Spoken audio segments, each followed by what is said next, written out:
इतना भी गुमान ना कर अपनी जीत पे बेखबर, इतना भी गुमान ना कर अपनी जीत पे बेखबर, शहर में तेरी जीत से ज़्यादा चर्चा मेरा है। तो 400 का पार का नारा किस लिए था? जो हमें समझ में आया वो इसलिए था कि उसमें संविधान बदलने की बात थी, उसमें आरक्षण रद्द करने की बात थी और उसमें डॉक्टर बाबा साहब अम्बेडकर के विचारों को कुचलने की बात चल रही थी। हमारा चर्चा इसलिए है क्योंकि हम संविधान की बात कर रहे हैं, हम देश के लिए लोकशाही की बात कर रहे हैं, हम लोगों के हित की बात कर रहे हैं। लेकिन झटका जो इनको लगा सम्माननीय अध्यक्ष महोदय, 240 सीट के बदले इनको 440 वोट का झटका लगा और इनको अपेक्षा नहीं थी। हमें बहुत दुख होता है सम्माननीय अध्यक्ष महोदय, महिलाओं की नग्न धिंड निकालना ये किसी भी देश के लिए, किसी भी संस्कृति के लिए और किसी भी स्टेट के लिए सम्माननीय अध्यक्ष महोदय बिल्कुल सही नहीं है अध्यक्ष महोदय। लेकिन दुर्भाग्यवश इस संसद में उसका उल्लेख नहीं हुआ। अध्यक्ष महोदय, महामहिम राष्ट्रपति के अभिभाषण में मैं अपेक्षा कर रही थी कि क्योंकि हम पहली बार सांसद बन के चुन के आए हैं, तो मैं अपेक्षा कर रही थी कि उसमें नीति की बात होगी, दिशा की बात होगी, दशा की बात होगी और आने वाला 1 साल का जो है वो क्या कार्यकाल रहने वाला है उसको हमें पूर्व कल्पना उससे मिल जाएगी। मैं अपेक्षा कर रही थी अध्यक्ष महोदय कि महंगाई हो, बेरोजगारी हो, पेपर लिंक हो, सामाजिक तनाव हो, महिला सुरक्षा की बात हो, इन सारे मुद्दों के ऊपर सम्माननीय अध्यक्ष महोदय इस बार बात होगी। सम्माननीय अध्यक्ष महोदय, महामहिम राष्ट्रपति ने निवडणूक आयोग के बारे में, चुनाव आयोग के बारे में जो तारीफ की है उसके मामले में थोड़ा सा सम्माननीय अध्यक्ष महोदय मैं अपना एक्सपीरियंस बताना चाहती हूँ। हम सब संसद के लोगों ने चंडीगढ़ का तो इलेक्शन सम्माननीय अध्यक्ष महोदय देखा ही था कि जिस तरह से वो रिटर्निंग ऑफिसर काम कर रहा था, लेकिन महाराष्ट्र की जनता ने तो सम्माननीय अध्यक्ष महोदय चुनाव आयोग का काम भोगा भी है। मैं इसलिए भोगा शब्द सम्माननीय अध्यक्ष महोदय कहना चाहती हूँ कि जिस तरह से हमारे यहाँ पे 2 पक्ष तोड़े गए, जिस तरह से दोनों पक्ष के चिन्ह बदले गए और उसके बाद जो इलेक्शन आया, सम्माननीय अध्यक्ष महोदय हमारी अपेक्षा थी कि चुनाव आयोग पारदर्शिता से और निष्पक्ष होकर इलेक्शन लड़ेगा। लेकिन दुर्भाग्यवश सम्माननीय अध्यक्ष महोदय मुझे कहना पड़ेगा कि मशीन पे एक जैसे चिन्ह होने नहीं चाहिए, ये क्राइटेरिया है। लेकिन हमने महाराष्ट्र में देखा कि जहाँ पे तुतारी थी वहाँ पे पिपानी थी, जहाँ पे मशाल थी वहाँ पे आग फेंकने वाली वो क्या कहते हैं चिमनी थी। तो इस तरह के काम जो है वो मशीन पे किए गए। सम्माननीय अध्यक्ष महोदय, एक कैंडिडेट के 3 नाम, 4 नाम, वर्षा गायकवाड़ के सामने 2 वर्षा गायकवाड़ आई। तो इस तरह से जो इलेक्शन लड़ा गया, मैं नहीं समझती सम्माननीय अध्यक्ष महोदय ये योगायोग था। ये पूरी तरह से सम्माननीय अध्यक्ष महोदय कहीं ना कहीं सोची हुई बात थी। सम्माननीय अध्यक्ष महोदय, 400 पार का नारा था और 400 पार के नारे के लिए ये सब चल रहा था क्या? ये भी कहीं ना कहीं हमारे जैसे नए सांसदों के मन में बात उठी। सम्माननीय अध्यक्ष महोदय, मैं आपसे पूछना चाहती हूँ कि 400 का नारा क्यों दिया गया? वो इसलिए दिया गया, जैसे आपको पता है कि पिछले बार हमने देखा कि सांसद में 150 सांसद को सस्पेंड किया गया, फिर 3 कानून लाए गए, किसान का कानून लाया गया। तो 400 का पार का नारा किस लिए था? जो हमें समझ में आया वो इसलिए था कि उसमें संविधान बदलने की बात थी, उसमें आरक्षण रद्द करने की बात थी और उसमें डॉक्टर बाबा साहब अम्बेडकर के विचारों को कुचलने की बात चल रही थी। और सम्माननीय अध्यक्ष महोदय, ये हम नहीं कह रहे, ये कहीं ना कहीं उन्हीं के सांसद के द्वारा आई हुई बात है जो मैं यहाँ से रखना चाहती हूँ। बिल्कुल हाँ, यहाँ से रखना चाहती हूँ। लेकिन सम्माननीय अध्यक्ष महोदय, मैं देश की जनता को और महाराष्ट्र की जनता को धन्यवाद देना चाहूँगी कि जिन्होंने इनका सपना संपुष्टित किया और 240 जो है इनको सीटें दी। लेकिन झटका जो इनको लगा सम्माननीय अध्यक्ष महोदय, 240 सीट के बदले इनको 440 वोट का झटका लगा और इनको अपेक्षा नहीं थी कि जनता हमें इतना बड़ा झटका देगी। लेकिन मैं थोड़ी देर पहले हमारे एक भाई बात कर रहे थे, हमारे सांसद, और हमें पूछ रहे थे कि आप लोग इतने खुश क्यों हैं? सुनिए भाई साहब, अभी डिस्टर्ब मत कीजिए। हमारे सांसद पूछ रहे थे संदीप पात्रा जी कि आप खुश क्यों हैं? हम इसलिए खुश हैं कि मैं एक शेर पढ़ना चाहती हूँ सम्माननीय अध्यक्ष महोदय। शेर यह है कि इतना भी गुमान ना कर अपनी जीत पे बेखबर, इतना भी गुमान ना कर अपनी जीत पे बेखबर, शहर में तेरी जीत से ज़्यादा चर्चा मेरा है। तो मैं ये कहना चाहती हूँ सम्माननीय अध्यक्ष महोदय कि हमारा चर्चा इसलिए है क्योंकि हम संविधान की बात कर रहे हैं, हम देश के लिए लोकशाही की बात कर रहे हैं, हम लोगों के हित की बात कर रहे हैं। सम्माननीय अध्यक्ष महोदय, मैं आपसे कहना चाहती हूँ महंगाई के ऊपर, हम मोदी जी का नाम सुनते तो म से महंगाई आनी चाहिए, और जब महंगाई की बात आती है तो आपको पता है कि बढ़ती महंगाई महिलाओं के लिए और हमारे देश के लिए आज सबसे बड़ी समस्या बन गई सम्माननीय अध्यक्ष महोदय। कितने अफसोस की बात है सम्मानीय अध्यक्ष महोदय, यहाँ हम सब महिलाएं बैठी हैं और इस अभिभाषण में महंगाई का एक शब्द यहाँ पे उपस्थित नहीं किया है सम्मानीय अध्यक्ष महोदय, जिक्र ही नहीं है इस पूरे भाषण में। आज कमर तोड़ महंगाई के आज गरीब है, मध्यम वर्गीय परिवार है जिनका जीना मुश्किल हो गया है सम्मानीय अध्यक्ष महोदय। अध्यक्ष महोदय, दाल, आपको मालूम है टमाटर, आटा और प्याज, दूध, आज सब की चीज़ें जो है तो दाम बढ़ गए हैं। उस पर जीएसटी भी कुछ चीज़ों के ऊपर लगाने का काम केंद्र सरकार की तरफ से हो रहा है, चाहे वो दही हो, पनीर हो, दूध हो। सम्मानीय अध्यक्ष महोदय, आज परिवार की बचत जो है 50 वर्षों में सबसे निचले स्तर पे जो सम्मानीय अध्यक्ष महोदय गई है। क्यों गई है? आज परिवार में बचत नहीं हो पा रही सम्मानीय अध्यक्ष महोदय, ये दुर्भाग्य है सम्मानीय अध्यक्ष महोदय। 4 महीने से जो फूड इन्फ्लेशन का है वो 8.5 से रेट जो है वो अधिक हो गया है सम्मानीय अध्यक्ष महोदय।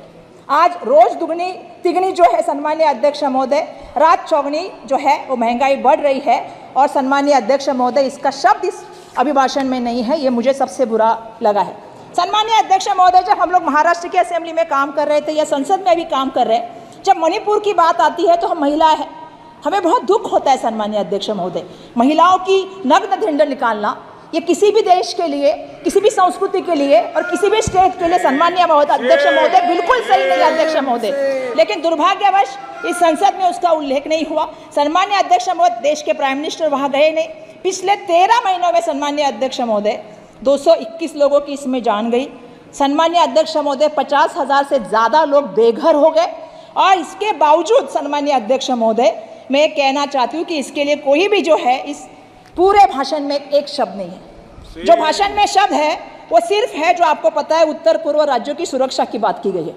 मेरा ये अपेक्षा था कि इसमें मणिपुर की महिलाओं के लिए, मणिपुर की जनता के लिए यहाँ से एक प्रबोधन जाएगा और उनको विश्वास दिलाया जाएगा कि उनकी सुरक्षा के लिए आने वाले सालों में काम किया जाएगा। सम्मानीय अध्यक्ष महोदय, हम से महिला सुरक्षा की बात करते हैं।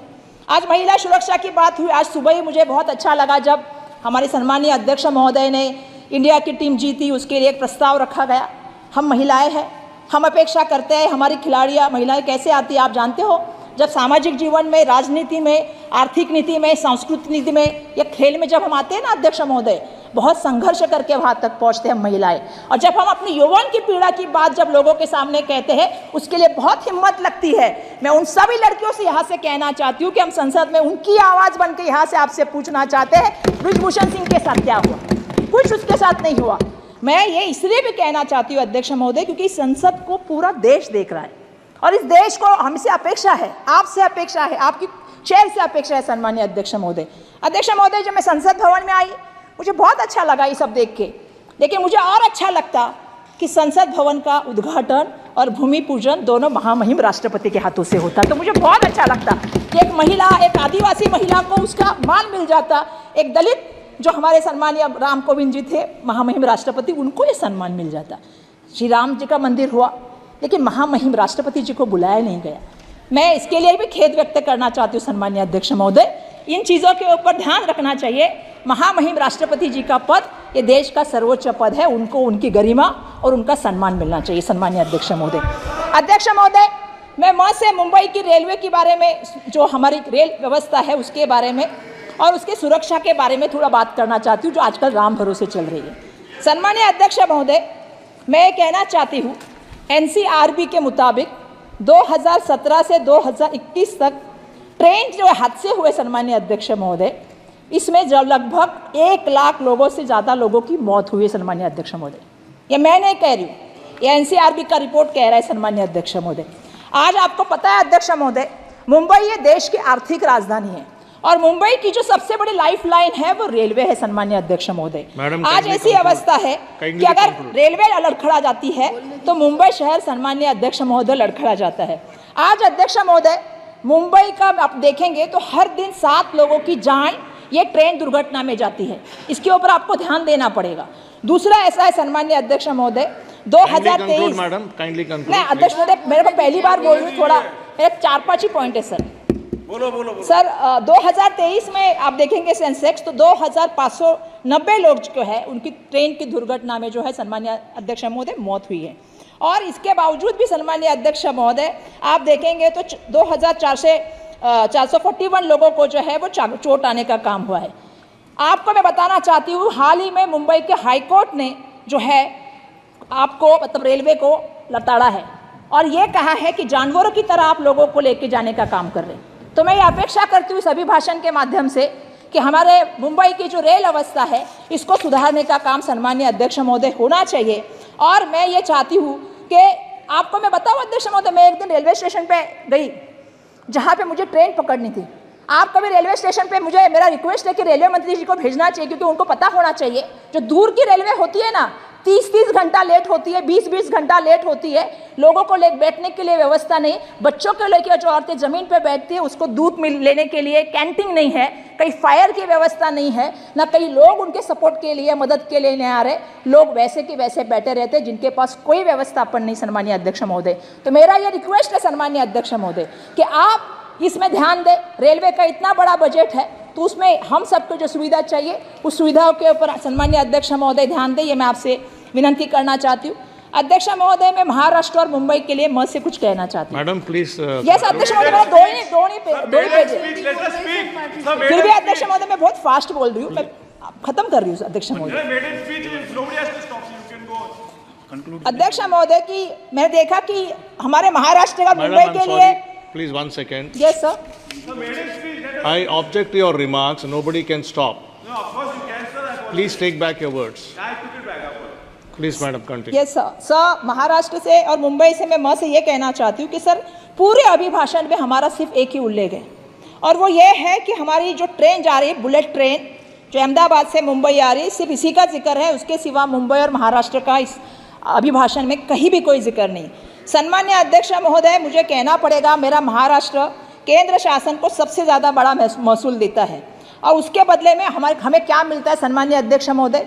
अगर हम बात करें टैक्स कलेक्शन की अध्यक्ष महोदय, तो महाराष्ट्र से अगर 1 रुपया जाता है तो केंद्र से हमें वापस सिर्फ 7 पैसा आता है सम्मान्य अध्यक्ष महोदय। अध्यक्ष महोदय, ये हमारे ऊपर अन्याय है, ये हमें यहाँ से कहना है। अध्यक्ष महोदय, मेरी एक मांग है कि टैक्स डिक्लेरेशन के बाद महाराष्ट्र का जो हिस्सा बढ़ाया जाएगा, मैं ये मांग करती हूँ कि टैक्स जो दिया जाएगा उसमें से महाराष्ट्र से जो टैक्स आएगा उसका 50% टैक्स जो है वो हमें मिलना चाहिए। महाराष्ट्र की वो हमारे विकास के लिए ज़रूरी चीज़ है, वो हमें मिलना चाहिए, ये मेरा सम्मान्य अध्यक्ष महोदय कहना है। अध्यक्ष महोदय, महाराष्ट्र का किसान आज जो है वो हम कहते हैं कि बहुत बड़े संकट में है, क्योंकि आसमानी संकट उसके ऊपर, उसके साथ वो जूझ रहा है, लेकिन उसको केंद्र की मदद क्या मिल रही सम्मान्य अध्यक्ष महोदय? कुछ भी मदद नहीं मिल रही। अध्यक्ष महोदय, महाराष्ट्र के किसान की बात करें तो प्याज के किसान की बात करते हैं। सम्मान्य अध्यक्ष महोदय, आज ऐसी नीतियां बनाई गई कि आज दुर्भाग्यवश मुझे कहना पड़ेगा, इन्होंने एक्सपोर्ट बैन कर दिया, जिसके कारण लोगों की जो आमदनी थी वो कम हो गई और किसान आज इतना परेशान है। मेरा आपसे विनती है कि जिस तरह से तेलंगाना सरकार ने या महाराष्ट्र में जब महाविकास आघाड़ी की सरकार थी, हमने कर्जा माफ़ करने का काम किया था, उसी तरह किसानों का कर्जा माफ़ हो सम्मानीय अध्यक्ष महोदय, मैं यहाँ से आपको ये विनती करना चाहती हूँ। अध्यक्ष महोदय, मैं से महापुरुषों के बारे में बात करना चाहती हूँ और उनके स्मारकों के बारे में बात करना चाहती हूँ। हमारे सम्मानीय एक खासदार साहब ने यहाँ पे बात की कि हमारे महाराष्ट्र के आद्य जो देवत हम लोग जिसको करते हैं, या महाराष्ट्र की अस्मिता जिसको कहते हैं, सर मैं खत्म करूँ, 2 ही पेपर है मेरे पास। श्री के विश्वेश्वर सर एक मिनट सर, एक मिनट श्री के विश्वेश्वर रेड्डी जी, आप बात कीजिए प्लीज। ओके सर, मैं लास्ट पॉइंट कर रही हूँ सर लास्ट पॉइंट कि महाराष्ट्र के जो हमारे आराध्य देवत है या हमारे जो अस्मिता है छत्रपति शिवाजी महाराज, इनके अरबी समुद्र की स्मारक की बात हुई थी और देश के प्राइम मिनिस्टर ने 24/12/2016 को इसका जल पूजन किया था। सम्मानीय अध्यक्ष महोदय, अभी तक काम शुरू नहीं किया शिव स्मारक का। सम्मानीय अध्यक्ष महोदय, भारत रत्न डॉक्टर बाबा साहब अम्बेडकर जी के स्मारक का जो है वो इंदू मिल का भूमि पूजन 2015 को किया गया था, 11/10/2015 को। अभी तक उसका सिर्फ 30% काम हुआ है। सम्मानीय अध्यक्ष महोदय, ये हमारे सबसे बड़े आराध्य देवत है, हमारी अस्मिता है, तो ये काम जल्द से जल्द होना चाहिए, ये मेरा यहाँ पे सम्मानीय अध्यक्ष महोदय है। बस मैं यही कहूँगी कि आपका बहुत बहुत धन्यवाद।